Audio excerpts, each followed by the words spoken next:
Hi everybody, this is Jackie from eslactivity.org. So today I'm going to talk about the top 5 ESL present perfect activities. Some examples of the present perfect are, I've gone bungee jumping. That means I went bungee jumping at some time in the past, but the time is unknown. You can also use it to describe something that began in the past and continues until now. For example, she studied for hours. She started studying at some time in the past and is still studying until the present. All right, so here are the top 5 ESL present perfect activities you can try out with your students. Okay, so the first activity that you can use are surveys. This is actually the ultimate way to combine the present perfect with the simple past. So you can fill up your survey sheet with present perfect questions. Have you been bungee jumping?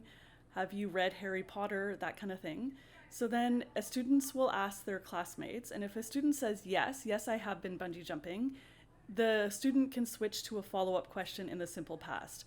When did you go bungee jumping? Oh, I went bungee jumping last year, something like that.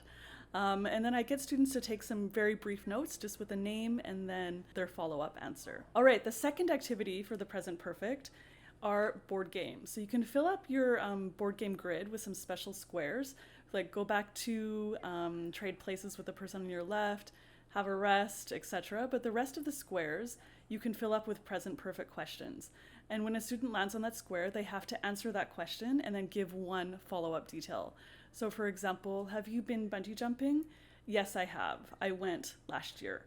Or if they answer, no, I haven't, then they could say something like, but I'm interested in going, or wow, that sounds really scary. I never want to go bungee jumping, something like that. All right, the third one is dictation. So dictation, I know, is a little bit of an old school activity, but it actually has a lot of value.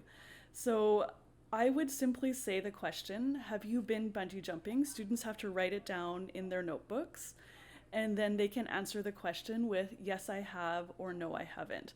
Conversely, you could give some answers, yes, I have, no, I haven't, and students write them down, and then they can make up a true question for themselves. All right, the fourth activity are timelines. This isn't really necessarily an activity.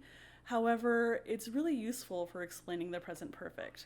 So we use it for two situations: to describe an indefinite time in the past, I've been bungee jumping, or something that began in the past and started up until the present. So I love using timelines to kind of explain the subtle difference between those two things and then how to actually use the present perfect. All right, the fifth one is dialogue substitution.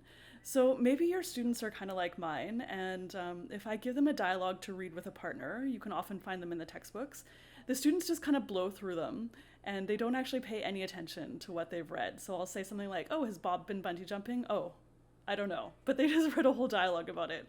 So the way that I kind of combat this is I remove some of the key words from the dialogue, and then it turns it from a simple reading activity into kind of a reading plus a meaning focused activity as well. All right, so if you like these ideas, check out my book, 39 No Prep, Low Prep ESL Grammar Activities for Teenagers and Adults. I'll put the link right up there for you.